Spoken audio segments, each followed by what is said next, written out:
جو ایک civil satisfaction ہے, یہ میٹر آف سول سیٹسفیکشن ہے. تو میں اس پروفیشن میں تب سے ہوں, اور ابھی 2006 سے اب تک 7 سال ٹیچرس ٹریننگ کا جو ہے چل رہا ہے. ابھی بھی میں ایک ٹیچرس ٹریننگ پروگرام سے ہی اٹھ کر یہاں پر آئی ہوں. تو ہم واپس جا کے اپنے اسسٹنٹ ایجوکیشن آفیسرس کو ٹرین کرتے ہیں, پھر وہ آگے جا کے ٹیچرس کو ٹرین کرتے ہیں. تو یوں یہ سلسلہ جاری رہتا ہے. اچھا, P H D Urdu literature کے اندر آپ نے کی. جی جی. تو یہ بھی آپ کی بائی چوائس ہی ہے؟ جی, پی ایچ ڈی میرا خواب تھا, اور میں کبھی سوچ بھی نہیں سکتی تھی کہ اللہ تعالیٰ مجھے یہ مواقع دے گا کہ میں جہاں میرا تعلق ڈسٹرکٹ اٹک کی ایک تحصیل فتح جنگ سے ہے, وہاں کوئی یونیورسٹی نہیں ہے, بلکہ ہمارے جب زمانہ طالب علمی میں تو انٹر کالج سے اوپر, ابھی بھی وہاں پر ڈگری کالج تو ہے لیکن اس طرح سے اسٹاف وغیرہ اویلیبل نہیں ہے. تو میں نے انٹر تک ریگولر پڑھا, اور اس کے بعد میں نے پرائیویٹ پڑھا. تو میں جب جاب کر رہی تھی میں نے پرائیویٹ ہی گریجویشن کیا, پرائیویٹ ایم اے اردو کیا, پرائیویٹ ایم اے فلاسفی کیا, پھر بی ایڈ ایم ایڈ کیا. تو 2013 میں جب میں اسلام آباد شفٹ ہوئی تو میرے جو گھر کی دیوار ہے اس کے ساتھ یونیورسٹی ہے, national university of modern languages NUML. تو وہاں آتے ہی میں نے داخلہ لے لیا. پہلے ایم فل میں, ایم فل اردو میں نے کیا, اس میں عصمت چغتائی اور ممتاز شیریں کے افسانوں میں تصور عورت, اس پر میرا تھیسس ہے, ایم فل کا مقالہ. اور اس کے بعد P H D very next semester سے میں ادھر انرول ہوگی اسی یونیورسٹی میں. اور اردو نسائی زبان و محاورہ یہ میرا پی ایچ ڈی کا موضوع ہے, یہ اردو زبان کے حوالے سے. اور اس میں نے 1857 سے لے کے 1900 تک جو ہماری ابتدائی جو ادب, اس کو آپ کہیں کہ وہ ابتدائی لغات جو مرتب ہوئی, جو پہل جو ناول سامنے آئے مرزا ہادی رسوا اور ڈپٹی نذیر احمد کے وہ, اور پھر جو ہمارے ثقافتی کچھ کتابیں جو پہل اردو ادب میں سامنے آئیں, جس میں واجد علی شاہ کے خطوط, یا جس میں گزشتہ لکھنؤ اور رسوم دلی اور اس طرح کی جو کتب تھیں, ان پر میں نے کام کیا اور بہت انجوائے کیا ہے اپنی اس زبان, کیونکہ مجھے اپنی زبان سے. اچھا, آپ کو ڈاکٹر صاحب کہیں پہ نہیں لگتا کہ عورتوں کی تعلیم کے اوپر جو پاکستان کے اندر مسائل ہیں, پڑھنے نہیں دیا جاتا, مطلب گاؤں میں جا کے دیکھا جائے تو وہ کہتے بس اس کی جلدی سے شادی کرو, اس کو گھر بار کی جو ہے وہ عادت ڈالو کہ گھر بار کیسے چلانا ہے, تو زیادہ پڑھا کے ہم نے کیا کرنا ہے اس کو. ویسے بھی کہا جاتا ہے تیاں جڑیاں پرایا من ہوندیاں نے. تو یہ جو فلاسفی ہے لوگوں کے ذہن میں, اور اس کے باوجود آپ اتنا ماشاءاللہ جو ہے آپ نے تعلیم حاصل کی, اور تو آپ کو کس طرح کی سپورٹ ملی, اور آپ کو کیا لگتا ہے کہ کیا کیا سپورٹ جو ہے ایک خاتون کو پاکستانی معاشرے کے اندر رہتے ہوئے ہونی چاہیے جس سے وہ تعلیم کو جو ہے پراپر طریقے سے حاصل کر سکے؟ آپ کا سوال اتنا مطلب ہے, اس میں گنجائش موجود ہے کہ اس پر گھنٹوں بات کی جا سکتی ہے. اور جو ہے خوش بختی سے میرا اسی پروفیشن سے تعلق ہے کہ میں نے پرائمری سے لے کر یونیورسٹی لیول تک ہر لیول کے اسٹوڈنٹس کو پڑھایا ہے اور پڑھا رہی ہوں. تو میں نے ایسے ریموٹ ایریاز میں بھی کام کیا ہے جہاں جو آپ کہہ رہے ہیں اس طرح کی صورتحال کا مجھے بارہا سامنا کرنا پڑا. اور جن ریموٹ ایریاز میں پڑھا رہی تھی وہاں پر اتنی بریلینٹ بچیاں جو پرائمری مطلب ہارڈلی, اگر گاؤں کے اندر پرائمری اسکول ہے تو ان کو زیادہ سے زیادہ کچھ بچیوں کو آپ کہہ سکتے ہیں 50-60% بچیوں کو اتنا الاؤ کر دیا جاتا ہے چلو جی پرائمری پاس کر لو. اگر ساتھ والے گاؤں میں مڈل ہے تو اس میں سے کوئی مطلب 60% بچیاں پرائمری پاس کرنے کے بعد نکل جاتی ہے کہ نہیں ہمیں ساتھ والے گاؤں بھیجا نہیں جائے گا, اجازت نہیں ہے آگے 8ویں تک پڑھے. اچھا, جو لکلی وہاں 5-7 بچیاں چلی جاتی تھیں روزانہ پیدل جانا, کیونکہ ڈسٹنس پہ گاؤں میں اسکول ہوتے ہیں نا, اتنا وہاں پہ کنوینس کا بھی مسئلہ ہوتا ہے. میں خود آپ کو حیرت ہوگی کہ میں 10 سال اس اسکول میں گئی ہوں اور روزانہ 3 گھنٹے کی میں واک کرتی تھی, 1.5 گھنٹہ جاتے ہوئے 1.5 گھنٹہ واپسی ہوئے. اللہ. تو اب وہاں پہ ظاہر ہے کہ سڑک نہیں تھی, کنوینس نہیں تھی کوئی اویلیبل, تو بڑا مشکل تھا. تو لوگ پھر بچیوں کو بھیجنے سے ذرا ڈرتے بھی ہیں, حالات بھی اس طرح کے. تو اتنی بریلینٹ بچیاں جو بالفرض میٹرک میں بھی اگر وہ بچی کسی طرح پہنچ گئی اور بورڈ میں اس کی پوزیشن بھی آئی تو اس بچی کو گھر بٹھا لیا گیا. میں اس کے گھر بھی گئی, منت ترلا کیا کہ بھئی اس بچی کو آگے پڑھنے دے, لیکن اجازت نہیں ملی کہ رواج نہیں ہے ہمارے یہاں بچیوں کو پڑھانے کا, ہم آگے نہیں پڑھا سکتے, بس یہ اب چولہا چوکی تو انہوں نے سنبھالنا ہے, تو یہ اب گھر میں رہیں, کام کریں, کام سیکھیں. تو ایک تو یہ, دوسرا کہ ہمارے ہاں اچھا میں جو ایگزامپل پیش کر رہی ہوں جن کے گھر میں بچی کے گئی, ایسی کئی مثالیں. اس بچی کے والد بھی استاد ہیں, ٹیچر ہیں. اچھا. اور وہ کہتے ہیں کہ نہیں, ہمارے فیصلے جو ہے نا اس کے دادا کرتے ہیں, تو دادا کی اجازت نہیں ہے, لہٰذا میں بھی نہیں بول سکتا. یعنی ایک والد بھی خاموش ہے, وہ اسے پتہ ہے کہ اس کی بچی نے بورڈ میں ٹاپ کیا ہے, وہ ایک ٹیچر بھی ہے. تو ایسے حالات ہیں. ہمارے یہاں ٹریڈیشنز آر سو اسٹرانگ. ہماری ٹریڈیشن جو ہے نا وہ ہمارے مذہب سے بھی بڑی ہو جاتی ہیں, اور ہمارے مفادات سے بھی, کہ ہم نے اپنا وہ رکھ رکھاؤ اور اپنی رسم و رواج ان کو فالو کرنا ہے.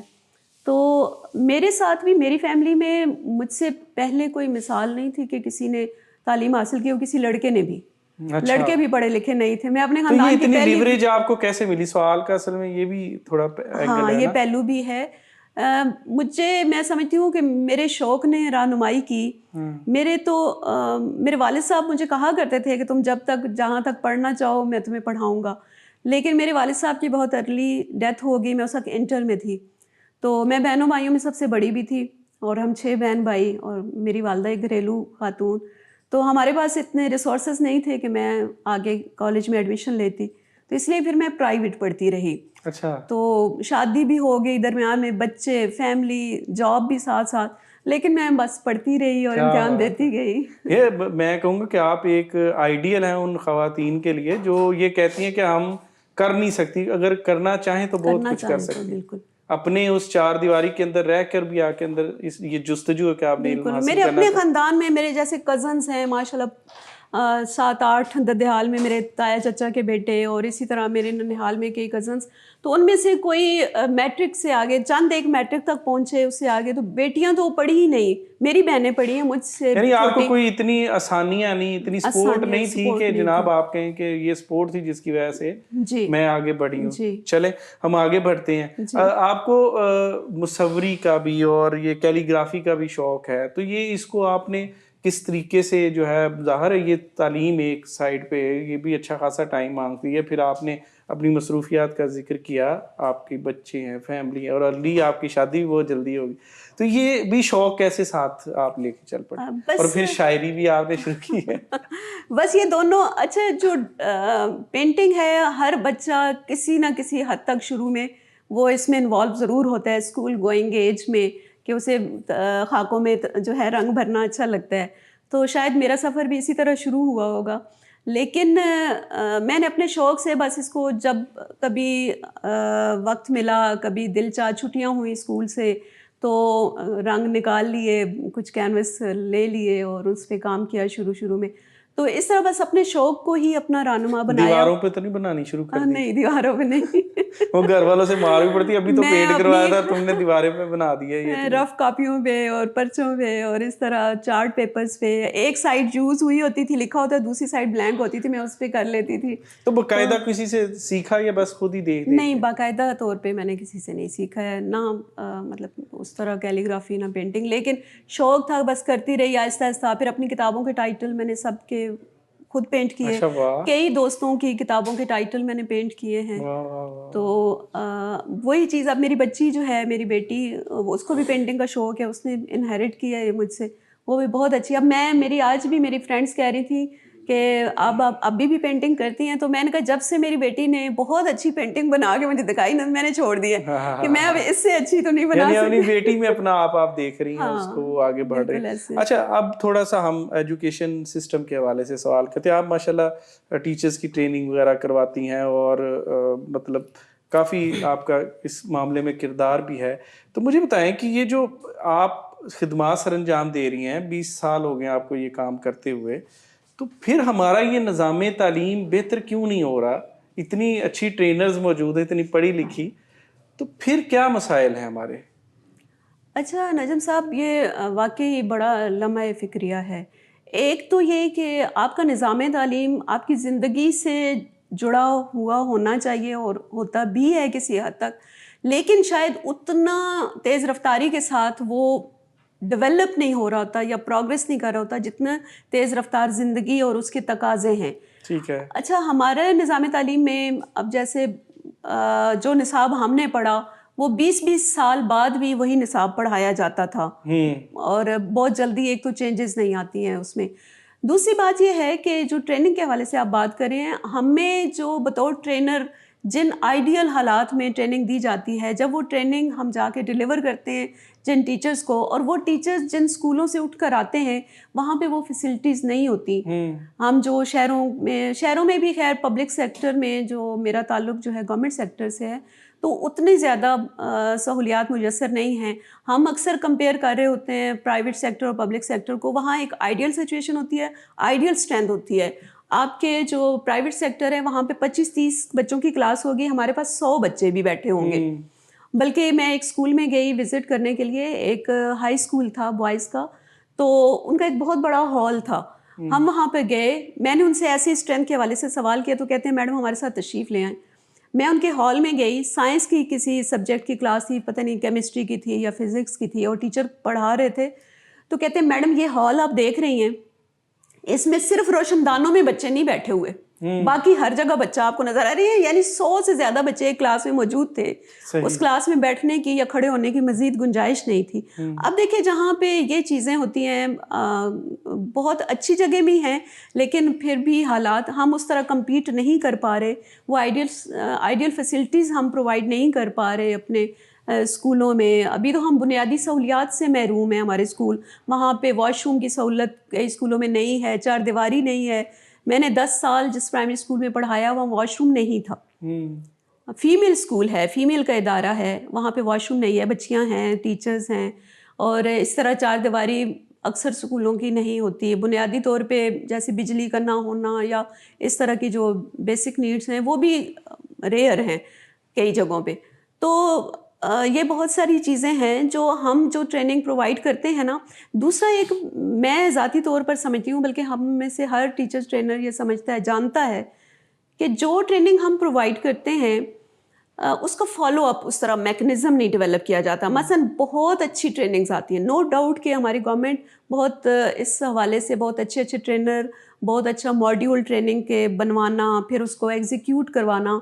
لیکن جب وہ گراس روٹ لیول تک پہنچتی ہے نا ٹریننگ، تو اس کے بعد اس کا فالو اپ کا بھی میکنزم ہونا چاہیے کہ ہم یہ دیکھیں، یہ کنٹینیوس پروفیشنل ڈیولپمنٹ جو ہے نا، یہ اس کو فالو اپ کریں کہ اس کے اثرات کیا مرتب ہوئے، کتنے % اثرات مرتب ہوئے، اور وہاں پر جہاں پر یہ فروٹفل نہیں ثابت ہوئی تو کیا فیکٹرز تھے، کیا مسائل تھے کہ ٹیچر اس طرح سے بچوں تک وہ اثرات نہیں پہنچا سکے، یا ہمیں جو ہے وہ آؤٹ پٹ اس طرح سے نہیں ملتی ہے اس چیز کی. یعنی ریویو اور ایویلیویشن کا سسٹم نہیں ہے آپ کے؟ نہیں ہے. ایک بہت بڑی وجہ جو ہے وہ ڈسکنٹینیوٹی ہے. ہمارے ہاں ایک گورنمنٹ آتی ہے، وہ اپنے کچھ آئیڈیاز کے ساتھ کچھ چیزیں لانچ کرتی ہے، کچھ پروگرام لانچ کرتی ہے، کچھ ٹریننگ انیشیٹ کرتی ہے. تو دوسری گورنمنٹ آتی ہے تو اس کو کنٹینیو نہیں کرنے دیا جاتا، اس پچھلے پروگرام کو وہ ختم کر دیا جاتا ہے اور کچھ نیا لانچ ہو جاتا ہے. پھر تیسری گورنمنٹ آتی ہے تو وہ اس پہلی دو کے جو حالانکہ بہت ساری پازیٹیو چیزیں بھی ہو سکتی ہیں، وہ بھی ایجوکیشنل ایکسپرٹس نے ہو سکتا ہے کہ ڈیزائن کی ہوں وہ چیزیں، اور وہ پروگرامز یا وہ ٹریننگز یا وہ جو بھی انیشیٹو لیے گئے، اگر کنٹینیوٹی ہو. میں سمجھتی ہوں یہ ایجوکیشن جو ہے یہ سروسز ہیں، اس میں آپ کو پروفٹ لاس نہیں دیکھنا چاہیے. اس میں آپ کو یہ دیکھنا ہے کہ آپ وہ جو سروسز پرووائڈ کر رہے ہیں کیا وہ سفیشینٹ ہیں. اگر آپ وہ سروسز پرووائڈ کر رہے ہیں اور ان کی کنٹینیوٹی بھی جاری ہے، یعنی تعلیم جو ہے نا یہ ایسی چیز نہیں ہے کہ ابھی ادھر آپ نے کچھ ڈالا اور ادھر سے آپ کو آؤٹ کمز آنا شروع ہو گئے. یہ کوئی بزنس تو ہے نہیں اس طرح، بزنس بھی اٹ ٹیکس ٹائم.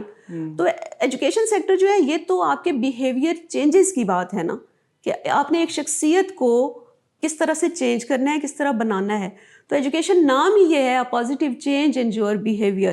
تو وہ بیہیویئر ہمیں 10 سال 15 سال 20 سال بعد نظر آتا ہے. تو ہم اتنا اس میں صبر نہیں رکھتے. ہم کہتے ہیں جی یہ چیز فلاپ ہو گئی، یہ پروگرام فلاپ ہو گیا، ہمارے ٹیچرز کچھ نہیں کر رہے. میں نے الحمدللہ اپنے اس 28 سالہ تدریسی تجربے کے دوران بے شمار اسکول وزٹ کیے، اور اس میں نے دیکھا کہ ایک میٹرک ٹیچر جو ہے نا، جس کی کوالیفیکیشن صرف میٹرک ہے، وہ ایسے انوویٹو طریقے سے پڑھا رہا ہے، اتنے اخلاص سے پڑھا رہا ہے، اتنی محبت سے پڑھا رہا ہے، اتنی محنت سے پڑھا رہا ہے کہ اپنے گھر سے ریسورسز اور ایویٹس اینڈ لو کاسٹ مٹیریل لے کے جا رہا ہے. اور ایسے لوگ بھی ہیں ہمارے پاس الحمدللہ. جو نہیں کہیں آپ کو لگتا نہیں ہے کہ شاید ٹیچرز کے اندر کچھ ایسے لوگ بھی شامل ہیں جو شاید ان کا وہ کیلیبر نہیں ہے بچوں کو پڑھانے کا، اور اسی وجہ سے وہ نظام تعلیم کے اندر جو ہے مسائل ہیں؟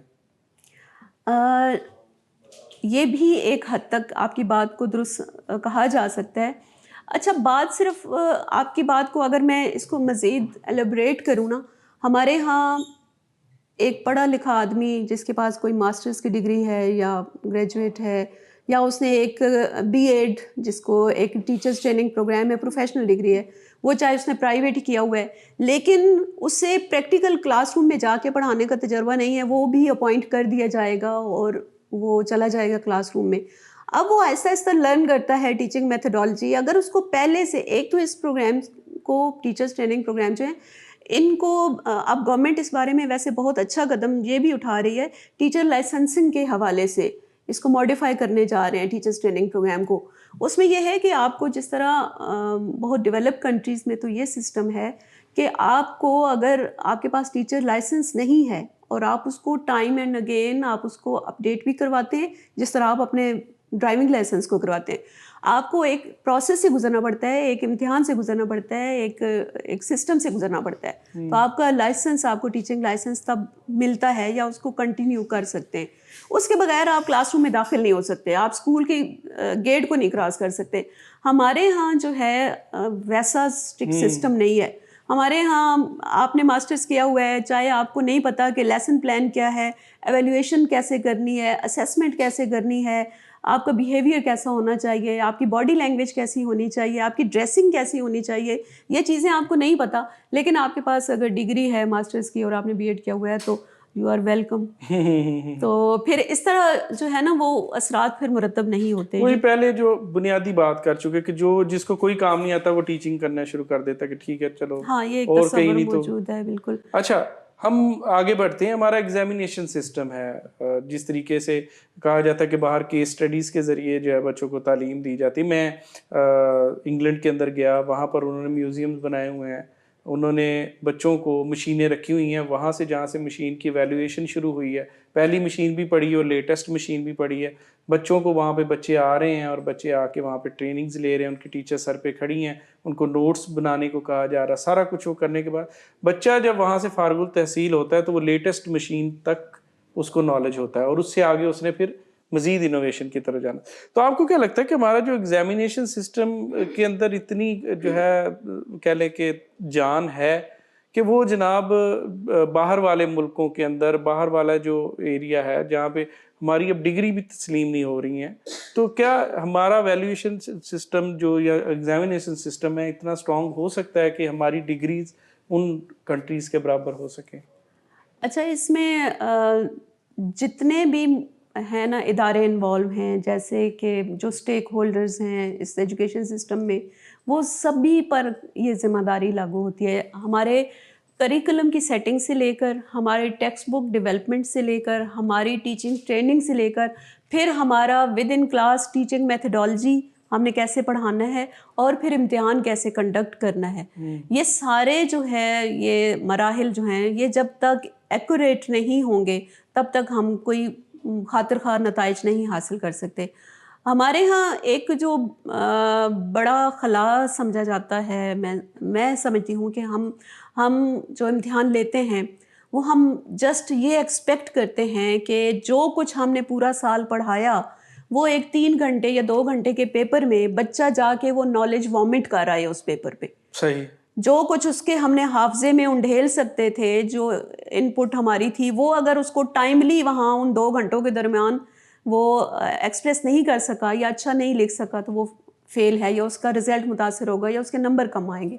اب ہو سکتا ہے کہ ایک بچہ جو ہے وہ throughout in the year بہت اچھا رہا ہو، لیکن ان 3 گھنٹوں کے دوران یا اس دن اس کی طبیعت خراب ہو، اس دن اس کے ساتھ کوئی حادثہ ہو گیا ہو، یا گھر میں کوئی مسئلہ ہو گیا ہو اور وہ اچھا ایکسپریس نہیں کر سکا اپنے امتحان میں، تو پھر اس کا رزلٹ جو ہے وہ اس کے مطابق آئے گا جو اس دن اس کی پرفارمنس تھی. لیکن یہ اس کی پرسنٹیج تو بہت منیمل ہوگی نا، اتنی زیادہ تو نہیں ہوگی. دوسری جس طرف میں آپ کی توجہ اور سب کی دلانا چاہتی ہوں وہ یہ ہے کہ ہمارے امتحان میں صرف گریڈنگ امپورٹنٹ ہے.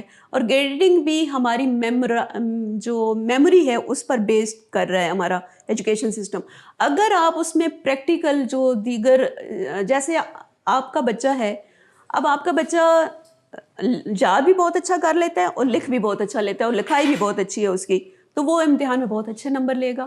لیکن اگر آپ کا بچہ بدتمیز ہے, نان کوآپریٹو ہے, اوبیڈینٹ نہیں ہے, بالکل آپ کی بات نہیں سنتا, بچوں کے ساتھ اس کا رویہ اچھا نہیں ہے, اساتذہ کے ساتھ اس کا رویہ اچھا نہیں ہے, تو اس کی گریڈنگ نہیں ہو رہی کہیں بھی, اس کی اسیسمنٹ کا کوئی طریقہ ہمارے پاس نہیں ہے. ایسا طریقہ ہونا چاہیے کہ ہم جو بیہیویئر چینجز ہیں وہ بھی اور اس کے بھی مارکس ہوں, تاکہ ایک بچے کی پرسنالٹی, کیونکہ ایک شخصیت کی تعمیر ہے نا, ایک شخصیت کی تشکیل ہے تعلیم صرف نمبروں کی گیم نہیں ہے. لیکن ہمارے ہاں اگلا سسٹم جو ہے, یعنی تعلیم کے بعد جابس کا, تعلیم کے بعد کہیں داخلے کا یا ہائر ایجوکیشن کا یا کسی بھی پروفیشن میں انٹر ہونے کو, اس کے لیے تو آپ کو صرف مارکس چاہیے, نمبرز کی گیم ہے. آپ کو نہیں لگتا کہ رٹا سسٹم جو ہے ہمارے کلچر میں بہت زیادہ پرویل کر گیا, جس کی وجہ سے بھی مسائل ہیں؟ وہ اس لیے پریویل کیا ہے نا کہ آپ کا بچہ 95% مارکس لے کر بھی اگر اس کو میڈیکل میں داخلہ بالفرض نہیں مل رہا, تو اس کا مطلب ہے کہ وہ رٹے ہی سے اس نے 96% لینے ہیں یا 98% لینے ہیں. اس میں ایک ذیلی سوال میرا یہ بھی تھا, ہمارے دور میں مطلب 850 میں سے جس کے جو ہے وہ 750 نمبر آ جاتے تو he was a brilliant student. بالکل. آج بچوں کے 1100 میں سے جو ہے وہ 1099 نمبر آ رہے ہیں, 1098 نمبر آ رہے ہیں. یہ کیسے ممکن ہے؟ بچے ذہین ہو گئی, ہم نالائق تھے. ایکچولی ہم نے سارا فوکس ہی نمبروں پر کر دیا ہے. ہمارے دور میں اس کی اہمیت بس ہی پاس ہو گیا بہت ہے, مطلب یہی ایک خبر سنی جاتی تھی. ایگزامینر فراخ دل نہیں ہو گئے. نہیں, سسٹم جو ہے نا ایجوکیشن سسٹم, اس میں زیادہ ایمفیسس ہی اس بات پر ہو گیا ہے کہ نمبر لیں گے تو آگے کچھ بنے گا, نمبر نہیں لیں گے, ایوریج بچہ ہے بس پاس ہو گیا یا فیل ہو گیا. ہمارے دور میں یہ خبر کافی ہوتی تھی, رزلٹ سن کے آتے تھے کہ ہاں بھائی کہ بڑھیا پاس ہوئے ہیں یا تو بس پاس ہو گیا تو یہ کافی ہے. آپ نے چاہے وہ 33 مارکس لے کر ہی پاس ہو گئے تو دیٹ از انف. لیکن اب ایسا نہیں ہے, اب آپ کو باہر کی یونیورسٹیوں میں اسکالرشپ کے لیے اپلائی کرنا ہے, داخلے لینے, اس کے لیے خیر ایک میکنزم اور بھی ہے کہ وہاں آپ کو اور بھی بہت سارے مراحل سے گزرنا پڑتا ہے. لیکن نمبروں کی گیم جو ہے وہ بچوں کے بھی اعصاب پہ سوار ہے اور بچوں سے زیادہ ان کے والدین کے. میں آپ کو اپنی ایک فرینڈ کا بتاؤں, میری بیٹی ان کو اسی بڑے مزے سے یاد بھی رکھتی ہے اس حوالے سے کہ میں نے اسے ایک دن بتایا کہ ہماری ایک دوست ہیں اور انہوں نے ڈنر پارٹی رکھی ہے تو ان کا بچہ پاس ہوا ہے. کہتی ہے ماما کس کلاس میں؟ میں ان کا میٹرک میں وہ پاس ہوا ہے. کہتی کتنے نمبر؟ میں ان کا بس پاس ہو گیا, پاسنگ مارکس ہیں. تو اس پر انہوں نے جو ہے دعوت رکھی ہوئی ہے. تو وہ اتنی حیران ہوئی, کہتی ہے ٹاپ کیا؟ میں سمجھی ٹاپ کیا. میں نے کہا نہیں ٹاپ نہیں کیا. میں نے کہا دیکھو یہ ایک اچھی مثال ہے کہ ایک خاتون جو ہے وہ اپنے بچے کو صرف پاس ہونے پر بھی خوشی سیلیبریٹ کر رہی ہے اس کی. ایسے والدین بہت کم ہیں ہمارے ہاں. تو اگر بچہ 92 نمبر بھی لے کر آتا ہے نا اور سامنے والے کسی کا بچہ 93 نمبر لیتا ہے تو ہمارا بچہ آ کے بتاتا ہے کہ میرے 92 ہیں, تو ہمارے والدین یا تو جوتا اتار لیں گے کہ عہدے آ سکتے ہیں 93 تیرے کیوں 92 آئے, یا تم نے کیا کیا ہے. کچھ کیس سٹڈیز بھی ہمارے سامنے آئی نا جہاں پہ بچوں نے خودکشی کر لی اسی پریشر کے اندر آ کے. ہم نے نمبروں کو اتنی اہمیت دینا شروع کر دی ہے کہ جو اصل شخصیت ہے نا بچے کی وہ کہیں پیچھے رہ گئی ہے, چھپ کے رہ گئی ہے. ہم اس کے کردار کی, اس کے فن کی یا اس کے اندر کوئی ٹیلنٹ موجود ہے اس کی قدر نہیں کر رہے. ہم صرف یہ چاہ رہے ہیں کہ ہمیں نمبر لا کے دو. ہم نے بھی اس پر اتنا سٹریس ٹیچرز کی طرف سے, بچوں کی طرف سے, پھر اداروں میں ٹیچرز کو جو ہے وہ ظاہر ہے کہ اگر کسی کا رزلٹ اچھا نہیں ہے تو اس کو ڈسپلیئر جو ہے وہ شو دیا جائے گا یا سرزنش ہوگی اس کی یا اس کی پروموشن رک جائے گی. تو اس وجہ سے بھی بہت سارے ٹیچرز جو ہیں وہ بچوں کو پاس کر دینا جو ہے وہ چاہے جس بھی طریقے سے, بہت سارے پرائیویٹ ادارے بھی اور شاید کچھ پبلک سیکٹر میں بھی ایسے ہیں کہ جو ان کا فوکس یہ ہوتا ہے کہ جہاں پہ ایگزامینیشن سینٹر بنتا ہے وہاں پر تھوڑا سا اپنا رکھ رکھاؤ, تھوڑا تعلق وہ بنا لیں تاکہ جو ہے ان کے جو ادارہ ہے یا ان کے جو بچے ہیں وہ اچھے نمبروں سے پاس ہو جائیں اور پھر ان کے پاس زیادہ داخلے آئیں. تو یہ ایک بزنس بھی تو بن چکا ہے نا, ایجوکیشن ایک بزنس. ایون جو بچے زیادہ نمبر لیتے ہیں ان کو وہ اسپانسرڈ کر کے تو وہ اپنے کالجز کے اندر داخلہ دلواتے ہیں اور ان کا علیحدہ سیشن بناتے ہیں. جی, ان کے بینر لگتے ہیں اسکولوں کے باہر, ان کے نمبر لکھے جاتے ہیں, اپریشیٹ کیا جاتا ہے. یہ اچھی بات ہے, بچوں کو اپریشیٹ کرنا چاہیے. ہاں, اس طرح سے سفارش سے آپ بچوں کی چند ایک نمبر 1-2 نمبر تو بڑھوا سکتے ہیں شاید کسی طرح, لیکن یہ کبھی بھی نہیں ہوا الحمدللہ آج دیکھیں تک. جو چیزیں ورک کرتی ہیں لوگوں نے تو اس کے اوپر جانا ہے نا. ایسا کبھی نہیں ہوا کہ ایک فیلئر جو تھرو آؤٹ فیلئر بچہ آ رہا ہے تو وہ ٹاپ کر جائے بورڈ میں, ایسا کبھی نہیں ہوتا. ہر بورڈ میں وہی بچہ پوزیشن لیتا ہے جو آلریڈی جس کے پیچھے ہسٹری ایسی آ رہی ہے کہ وہ لائق بچہ تھا یا ذہین تھا یا اس کی ایسا تھا. ایسا نہیں ہوتا کہ آپ کوئی مطلب اس عملے کو کچھ دلا کے اپنے بچے کو پاس کروا لیں, ایسا نہیں ہوتا ہے. لیکن کسی حد تک یہ چیزیں بھی سامنے آتی رہتی ہیں. لیکن پریکٹیکل میں تو یہ کام کرتا ہے نا. جی, پریکٹیکل جو ہوتا ہے پریکٹیکل ایگزامز کے اندر تو وہ زیادہ تر نمبر ایسے ہی چل رہے ہوتے ہیں. اچھا چلے آگے بڑھتے ہیں. مجھے بتائیں یہ جو یکساں نظام تعلیم ہے اس کی بہت بات ہوتی ہے, بہت گونج ہوتی ہے, اسمبلی کے اندر بھی گونج ہو رہی ہوتی ہے کہ ہم نے اس تعلیمی نظام کو یکساں کرنا ہے تاکہ امیر کا بچہ بھی جو ہے اور غریب کا بچہ بھی وہی سلیبس پڑھ کے تو جو ہے ایک جیسی اپرچونیٹیز دونوں کے لیے کریٹ ہو سکے. تو کیا یہ اس سسٹم میں رہتے ہوئے ممکن ہے, اور اگر مسائل ہیں تو کون سے آپ کی نظر میں؟ یہ بہت کریٹیکل سوال آپ نے کیا ہے کہ اس سسٹم میں ہمارے ہاں کلاس سسٹم اتنا ڈومینیٹنگ ہے کہ ہمارے ہاں امیر کا بچہ غریب کے بچے کے ساتھ اسی سیم اسکول میں پڑھنا بھی گوارہ نہیں کرے گا, نہ وہ پڑھانا گوارہ کریں گے. کہ جہاں پہ بالفرض ایک جاگیردار کا بیٹا ہے تو وہاں پہ ایک اس کے مزارے کا یا وہ ایک لفظ مجھے کہنا وہ اچھا نہیں لگتا جو ہم ان لوگوں کے لیے مزدور طبقے کے لیے استعمال کرتے ہیں, لیکن گاؤں دیہات میں اکثر بولا جاتا ہے کہ ایک کمی کمیندہ پتر میرے پتر نال بہ کے کیویں پڑھ سکتا ہے. تو یہ جو ہے نا کلاس سسٹم, یہ کلاس سسٹم ایجوکیشن میں بھی ہے. دوسری چیز یہ کہ جو آپ کا اشارہ جس طرف ہے, ہر بندہ اس کو افورڈ نہیں کر سکتا. وہ جو ایجوکیشن سسٹم او لیول, ای لیول یا بیکن ہاؤس یا یہ جو ادارے ہیں سٹی اسکول یا اس طرح کے جو ادارے ہیں وہ ڈیفینیٹلی ایسے نہیں ہیں کہ ہر بندہ اپنے بچوں کو وہاں بھیجنا افورڈ کر سکے, اور نہ وہ سسٹم جو ہے وہاں سے شفٹ ہو کے ہم ابھی ہماری گورنمنٹ یا ہمارے سرکاری ادارے اس قابل نہیں ہیں کہ وہ سسٹم شفٹ کر دیا جائے اور ہمارے جو سرکاری اسکول ہیں وہ بھی اس لیول کے ہوں, وہ اتنا فلورش کریں, وہ اتنے ویل فیسیلیٹیٹڈ ہوں, وہ اتنے ہالی کوالیفائڈ ٹیچرز جو ہیں ان کو کریں, ہائر کریں. تو ایک سسٹم کو ایک ڈیولپ کرنے میں it takes lot of time. تو یہ اتنا آسان نہیں ہے کہ ہم کہیں کہ یہ یکساں نظام تعلیم جو ہے وہ لاگو کر دیا جائے. ہاں, اس کی کوشش بھی کی گئی تھی کچھ عرصہ پہلے سنگل نیشنل کریکولم کے حوالے سے کہ تمام جو ہے پرائیویٹ اور پبلک سیکٹر میں ایک جیسا نظام تعلیم یا کم از کم ٹیکسٹ بک ایک جیسی ہوں. اس کو 1.5 اس کو مرتب کرنے میں لگ گیا. پھر کسی حد تک اس کو جب لانچ کیا گیا تو تب تک پھر وہی جو پریویسلی میں بات کر چکی ہوں, گورنمنٹ بدل جاتی ہے تو وہ اس کے ساتھ اس کی پالیسیز جو ہیں وہ وہیں پہ دفن ہو جاتی ہیں. اور اس پہ ہم نے کتنی محنت کی ہوتی ہے, کتنا فوکس کیا ہوتا ہے, کتنے لوگوں کی اس میں خون پسینہ شامل ہوتا ہے. ہم خود اس میں انوالو ہوتے ہیں, اس کے مطابق ہم کریکولم ڈیولپ کرتے ہیں, ٹیکسٹ بک لکھتے ہیں کہ ایک جیسا, لیکن ایسا کرنے میں کامیاب نہیں ہو پاتے. انڈیویجول لیول پہ تو خواہش ہی کی جا سکتی ہے اس کا. جی بالکل ایسا. چلیں آگے بڑھتے ہیں. اچھا ڈاکٹر صاحب, میرا اس سے آگے ایک سوال, اہم ترین سوال, انڈسٹری کے اندر ہم جتنے بھی بچے دیکھ رہے ہیں وہ بالکل ایسے ہی ہیں جتنے بھی درمیانے درجے کے اسٹوڈنٹ, اوسط درجے کے اسٹوڈنٹ ہیں جتنے بھی آپ کو انڈسٹری کے اندر نظر آئیں گے. جو شائننگ بچے یا تو بہت اوپر چلے جاتے ہیں یا بالکل ہی وہ اپنی توجہ دوسری طرف جا کے تو اپنے آپ کو خراب کر لیتے ہیں.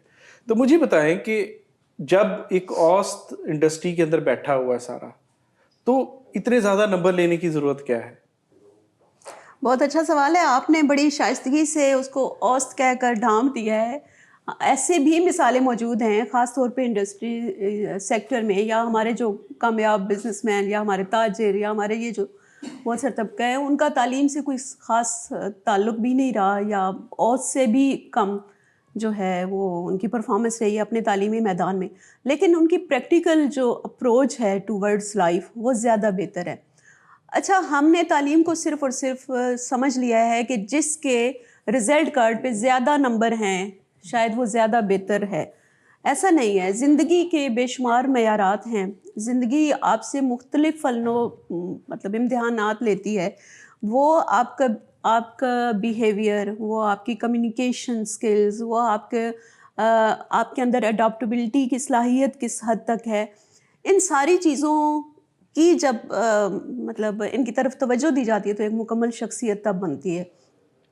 ہمارے پاس تاریخ میں بے شمار ایسی مثالیں موجود ہیں، ایسے سائنٹسٹ، ایسے ہمارے پاس فنکار، موسیقار، ہمارے ایسے بے شمار ایسی فیلڈ ہیں جن کو ہم یہاں مینشن کریں تو طویل فہرست ہو جائے گی، کہ جنہوں نے اپنے ایجوکیشنل کیریئر میں وہ کوئی آؤٹ اسٹینڈنگ پرفارمنس نہیں، بڑے لو پرفارمر بچے تھے.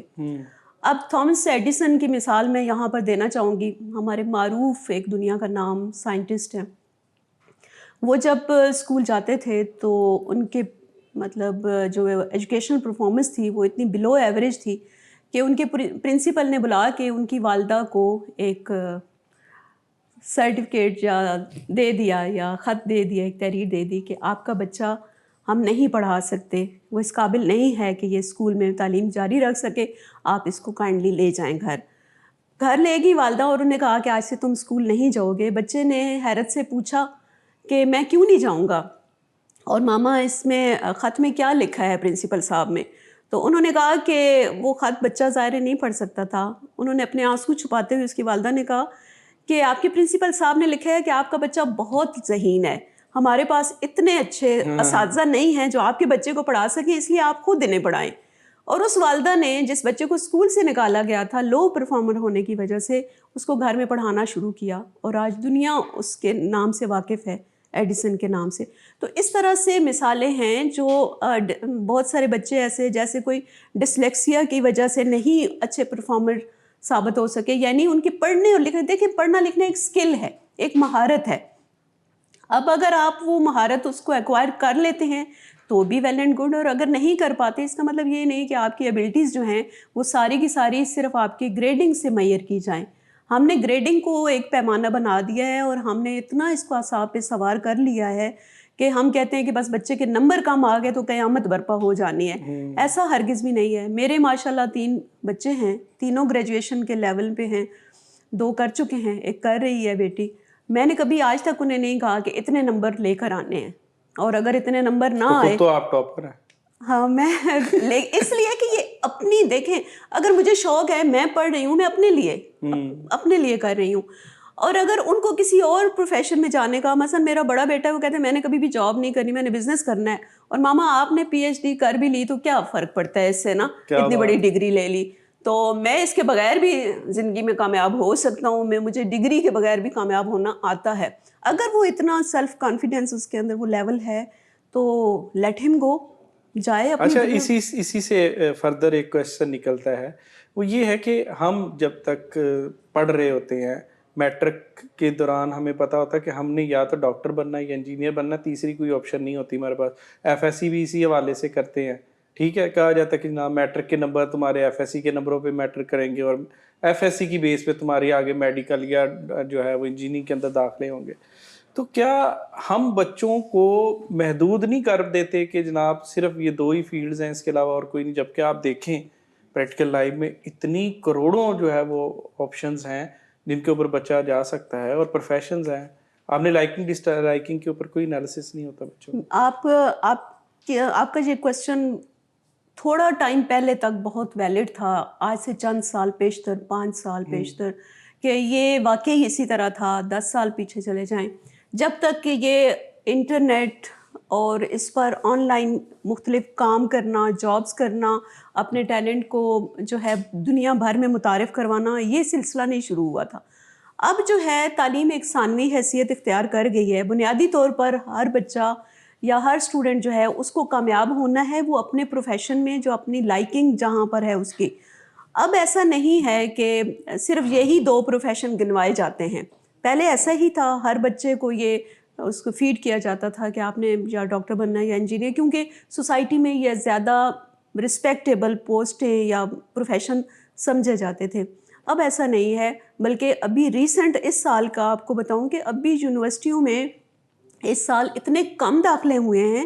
ہر یونیورسٹی سے یہ خبر آئی ہے کہ ہمارے جو پریویس ریکارڈ تھے وہ بہت بری طرح متاثر ہوئے ہیں کہ ہمارے پاس داخلوں کی ریشو اس وقت کم ہے. اس لیے کہ وہ بہت ساری پاپولیشن جو ہے وہ کہتی ہے کہ ہم نے یہ ڈگریاں لے کر بھی ہمیں جابس تو ملنی نہیں ہیں, تو ہم بغیر ڈگری کے یا کوئی اسکل سیکھ کر آن لائن اپنے آپ کو متعارف کروائیں. اگر کوئی بزنس کرنا ہے تو وہ کریں, کوئی ٹیلنٹ ہے, کوئی ویڈیو ایڈیٹنگ ہے یا کچھ, ٹیلنٹڈ لوگ تو ہمارے پاکستان میں بہت انہیں زیادہ کسی پائے جاتے ہیں نا. ڈپلوما ڈگری سرٹیفکیٹ ضرورت ہی نہیں ہے. اب آسان ہے نا, ٹک ٹاک آ گیا ہے, آسان ہے, آپ ایک دو آڑی تیچی حرکتیں کریں, ایک دو الٹے سیدھی حرکتیں کریں اور وائرل ہو جائیں, اور بس پھر آپ کو پڑھنے کی ضرورت نہیں ہے. ایک یہ تمام پڑھے لکھے آپ کے پیچھے ہوں گے. یہ آپ بالکل ٹھیک کہہ رہے ہیں کہ پبلکلی اگر دیکھا جائے نا تو ایسے لوگ مشہور تو ہو جاتے ہیں, لیکن ہم اس کو کوئی پروفیشن تو نہیں قرار دے سکتے. ٹھیک ہے, وہ ایک الگ چیز ہے. سوشل میڈیا نے صرف پاکستانی عوام کو نہیں, پوری دنیا کو پاگل کیا ہوا ہے, اور اس میں شدت سے لوگ متاثر بھی ہوتے ہیں, لیکن وہ بڑے ٹیمپریری ایک چیز ہے. ہاں یہ ضرور ہے کہ لوگوں نے پیسہ کمانے کے بہت سارے ذرائع یہ بنا لیے ہیں. میں ان بچوں کی بات کر رہی ہوں جو جن کے اندر کوئی صلاحیت ہے, جیسے وہ اچھی اسائنمنٹس بنا لیتے ہیں, وہ اچھا ریسرچ ورک کر لیتے ہیں, وہ اچھی ویڈیو ایڈیٹنگ کر لیتے ہیں. میرا بیٹا جو ہے اس نے میس کمیونیکیشن میں جو ہے ابھی گریجویشن کمپلیٹ کی, وہ آن لائن یہ کام کرتا ہے کہ ویڈیو ایڈیٹنگ کرتا ہے یا ویڈیو بناتا ہے, ڈیجیٹل مطلب اس فیلڈ میں وہ ہے. اب وہ اپنی کریٹیوٹی کو اگر بیچ رہا ہے, اگر وہ کام کر رہا ہے, وہ لرن بھی کر رہے ہیں آن لائن, وہ سیکھ بھی رہا ہے, تو وہ کہتے ہیں کہ مجھے اس حوالے سے شاید میں جتنا اس طرح سے سیکھ سکتا ہوں یا آگے جا سکتا ہوں, تو ضروری تو نہیں ہے کہ مطلب باقاعدہ طور پر کوئی ڈگری ڈاکٹر بنے بغیر یا انجینئر بنے بغیر یا کوئی اعلیٰ تعلیمی ڈگری لیے بغیر آپ کامیاب نہیں ہو سکتے. There are so many field, جیسا کہ آپ نے فرمایا کہ اب تو ہزاروں لاکھوں جو ہے فیلڈ جو ہیں وہ اوپن ہو چکی ہیں. اچھا, ہم اسی کی بات کرتے ہیں. موبائل ہے آج کل ان ہے, بیرون ملک ہم دیکھتے ہیں کہ بچوں کے اوپر کچھ خاص طرح کی ریسٹرکشنز لگائی جاتی ہیں کہ وہ سوشل میڈیا استعمال نہ کریں, تاکہ ان کی جو ہے وہ جو کریٹیو سینسز ہیں وہ رہیں, باہر رہیں, اور وہ اس طریقے سے اپنا کام کریں. لیکن پاکستان کے اندر تو آپ کو پتہ ہر چیز کی آزادی ہے. تو آپ کو لگتا ہے کہ موبائل کا استعمال کس ایج تک نہیں ہونا چاہیے بچوں کا؟ کیونکہ آج کل تو ہم نے دیکھا ہے جہاں پہ اماں جان جو ہے کچن میں بیزی ہیں, بچوں کو موبائل دیتے ہیں, ادھر بیٹھا رہا, بچہ سارا دن ایسے یہ ریلز, بڑے بڑے چھوٹے ہم خود اس میں مبتلا ہیں. یہ وہ میں سمجھتی ہوں ایک ایسی سیریس قسم کی آنے والے وقتوں میں یہ بہت بڑا خطرہ ہے, اور ابھی اس کے انیشلی کچھ اثرات مرتب ہونا تو شروع ہو چکے ہیں, لیکن ہمارے لوگوں کو ابھی سمجھ نہیں ہے. آپ تو 2-4 سال کے بچے کی بات کر رہے ہیں, 6-6 7-7 مہینوں کے بچے جو ہیں ان کے بڑے بہن بھائی یا مائیں وہ موبائل یوز کر رہی ہوتی ہیں, یا وہ بھی موبائل کو استعمال کریں, انہیں کارٹون لگا کے دے دیتی ہیں, یا اس طرح سے کوئی پوئمس یا کوئی بھی چیز بچے اس پہ دیکھ رہے ہوتے ہیں. میری بھتیجی نے ایک دن, وہ ابھی 1.5-2 سال کی تھی, میں امی کے گھر گئی تو اس نے مجھے کہا کہ پھوپھو اپنا فون دے. تو میں نے جب اس کو میں نے کہا کہ میرے فون میں بیٹا گیمز نہیں ہوتی, مجھے یہ تھا کہ بچے فون پہ گیمز ہی کھیلتے ہیں. میں نے کہا بیٹا میرے فون میں گیمز نہیں ہے نا. تو کہتی ہے ڈیٹا ہے. بچی مجھے 1.5-2 سال کی بچی ہے, ماما پھوپھو ڈیٹا ہے. میں نے کہا ہاں ڈیٹا تو آن ہے, ڈیٹا بہت ہے. ہاں ڈیٹا کی بیس پہ اس نے مجھ سے فون لیا اور اس نے یوٹیوب کو اوپن کیا, اس میں وائس کیا اور اپنا مطلوبہ پروگرام نکال کے بیٹھ کے دیکھنا شروع ہوگی. میں نے اس لیے اس کو فون دے دیا کہ اس کو ٹائپ کرنا کون سا آتا ہے, یہ کون سا گیم کوئی ڈاؤن لوڈ کر سکے گی, یہ کیسے استعمال. لیکن اس نے مجھ سے سمپل ایک سوال کیا کہ پھوپھو ڈیٹا ہے. میں نے کہا ہاں ہے. اس نے فون لیا, یوٹیوب پہ وائس کیا اور اوپن کر کے اپنا مطلوبہ پروگرام دیکھ لیا. تو یہ جو ہے نو ڈاؤٹ کہ بچے اس جنریشن کے بہت تیز ہیں, لیکن تھوڑا سا ان پہ چیک اینڈ بیلنس کے بچے, اور اب الفا جنریشن کے بچے ہیں, اور وہ تو میں کہتا ہوں لیکن چیک اینڈ بیلنس ضرور ہونا چاہیے. چاہیے. یہ اب جو ہم ڈسکس کر رہے ہیں, تو آپ کو لگتا ہے کہ کتاب سے دوری جو ہے وہ بچوں کے اندر زیادہ بڑھ رہی ہے, بچے کتاب کی طرف نہیں مائل ہو رہے. وہ کیا نام ہے, ہمارے سعود عثمانی سر کا بھی ایک شعر ہے نا, یہ آخری صدی ہے کتابوں سے عشق کی. تو یہ آپ کو کیا لگتا ہے کہ یہ جو بزم ادب کے پروگرام ہوتے تھے اور مختلف سیگمنٹس ہوتے تھے, تقریری مکالہ جات اور یہ معاملات سارے, تو یہ کیا مطلب ابھی مسئلہ ہو رہا ہے ان کے اندر؟ جہاں تک آپ کے سوال کے دو حصے ہیں، ایک کتاب سے دوری اور دوسرا اداروں کے تعلیمی اداروں کے اندر بزم ادب جیسے جو مقابلے ہیں یا بچوں کی تربیت کے جو پروگرامز ہوتے تھے کیا وہ ہو رہے ہیں یا نہیں. پروگرامز اب بھی ہوتے ہیں لیکن اتنی شد و مد سے نہیں ہوتے یا اتنے کنسرنڈ طریقے سے نہیں ہوتے. جیسے ہمارے طالب علمی کے زمانے میں جو ہے وہ باقاعدہ طور پر پروگرامز ہوتے تھے، ویکلی ہوتے تھے، ہر جمعے کو ایک بزم ادب کا پیریڈ ہوتا تھا یا ٹیوٹوریل پیریڈ ہم اسے کہتے تھے، جس میں ہم کچھ نہ کچھ ہر ایک کی ٹرن بائی ٹرن باری ہوتی تھی. اب وہ تو کسی حد تک اداروں کی مجبوری بھی ہے کہ انہوں نے اپنی پروفائل میں اور ان کے کریکولم میں بھی یہ چیز شامل ہوتی ہے کہ کچھ نہ کچھ اس حوالے سے وہ ہم نیشنل ڈیز جیسے اداروں میں سیلیبریٹ کرتے ہیں تو وہ تو ہو رہے ہیں. لیکن کتاب سے دوری جو ہے اس کو اگر ہم تو یہ دیکھیں کہ کتاب سے مراد وہ چند صفحات جو ہمیں ملتے ہیں کسی کتاب کی شکل میں، تو اس کو تو ویسے ہی ڈیجیٹلائز بہت حد تک کیا جا چکا ہے. اور بچے کو اب ہمارے بچے بہت کم ایسے بچے ہیں جو مطالعے کو بطور مشغلہ اپناتے ہیں. جیسے کہ ہمارے مشاغل میں سے سب سے بڑا مشغلہ بالعموم ہمارے دور میں وہ مطالعہ تھا کہ جو بھی کاغذ کا پرزہ، کوئی اخبار ملے، کوئی میگزین ملے، کوئی ڈائجسٹ ملے، ہمیں کہیں سے کوئی کتاب ملے، لائبریری سے ایشو کروائیں، دوستوں کے پاس دیکھ لیتے تھے تو مانگتے رہتے تھے کہ تم یہ کتاب پڑھ لو تو مجھے بھی دینا، میں نے بھی پڑھنی ہے. تو وہ تو اب کریز نہیں نظر آتا. ڈائجسٹ، میگزین، ناولز اور اس طرح کی وہ اب کریز واقعی نہیں ہے، وہ ختم ہو چکا ہے. وہ عشق جو کتابوں سے ہے وہ معدوم ہو چکا ہے. میرے اپنے گھر میں سینکڑوں ہزاروں کتابیں ہوتی ہیں اور میرے علاوہ گھر میں کوئی ان کو کھولنے کی زحمت نہیں گوارا کرتا. تو مجھے اور میری طرح کے دیگر جو لوگ ہیں جنہوں نے کتابوں کا ذخیرہ کیا ہوتا ہے تو انہیں صاف پتہ چلتا ہے کہ ان کے بعد یہ کتابیں ردی میں جائیں گی. کیونکہ ہمارے اپنے بچے، اب دیکھیں میں رائٹر ہوں لیکن میرے بچوں کے اندر وہ ذوق نہیں ہے موجود. شاید میرا بھی فیلئر ہے کہ میں ان کو اس طرف نہیں لا سکی اس طریقے سے. شاید ان کے اپنے جو رجحانات، ہاں ان کے اپنے رجحانات دیگر تھے نا. دیکھیں آپ نے ابھی ایک نشاندہی کی، مصوری کی، تو آپ نے کہا کہ میری بیٹی نے میرے سے یہ جو ہے وہ انہیرٹ کیا ہے. تو یہ تو ہے کہ وہ اس کا مطلب انٹرسٹ کے ہی مسائل ہوں گے. ہاں انٹرسٹ کے ہی مسائل ہیں. لیکن وہ جو ہے نا ایک کتاب کے ساتھ جو ایک جڑت ہے، ایک رشتہ ہے، اس کے ساتھ اس کو لے کے کارنر میں بیٹھنا ہے، وہ ایک رومانس ہے. وہ رومانس ختم ہو گیا. شاید وہ پہلے موبائل نہیں تھے، کوئی اور یہ بھی وجہ ہے، اور کوئی تھا نہیں توجہ کا مسئلہ، تو اس وجہ سے اب موبائل ہے تو اب ٹائم ہی نہیں ہوتا. اویلیبلٹی جو ہے نا وہ بھی ہے کہ پہلے کتابیں اویلیبل نہیں ہوتی تھیں، اب ڈیجیٹل فارم میں بھی اویلیبل ہوتی ہیں. پہلے ریسرچ کے لیے یا آپ کو کچھ پڑھنے کے لیے جب کچھ درکار ہوتا تھا تو آپ میلوں سفر بھی کرتے تھے، خط و کتابت بھی کرتے تھے، کتابیں منگواتے تھے. اب آپ کو ایک سنگل کلک پہ، میں نے خود اپنی پی ایچ ڈی کے تھیسس ورک کے دوران میں نے ڈیجیٹل بکس جو ہے وہ ان کو ایکوائر کیا اور وہاں سے ہیلپ لی ہے. تو کتاب سے محبت کرنے والا تو کسی نہ کسی طرح کتاب سے جڑا ہوا ہے. لیکن ہاں آنے والی نسل جو ہے وہ کتاب سے اتنی رغبت نہیں رکھتی. بہت بہت شکریہ. اور ہم چاہیں گے کہ اس کے بعد آپ ہمیں اپنی شاعری جو ہے عطا کریں تاکہ ہم اسے سنیں اور اس کا حظ اٹھائیں.